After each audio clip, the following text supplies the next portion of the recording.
In this video, we are going to see how we can enable the memory saver option on Brave browser. It's very simple to do. All you have to do is just click on this top right hand corner and click on the three lines. Basically, the purpose of enabling memory saver is to make Brave browser run faster.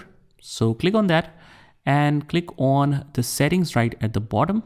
And on the left hand side, we want to search for system. If we scroll down a little bit, we can find this system.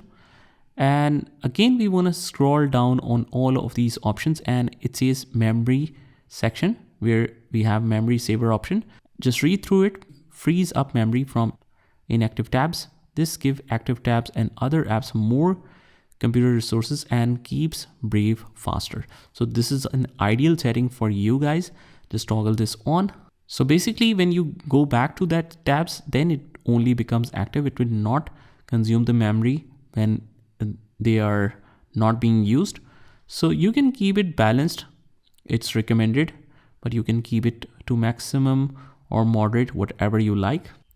And also you can keep some of the sites always active, even they're on the separate tab.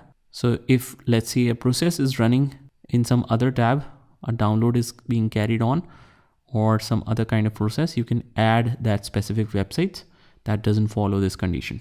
So that's pretty much it, guys. I hope you found this video helpful, and if you did, hit the like button and subscribe to our channel, and I will see you in the next one.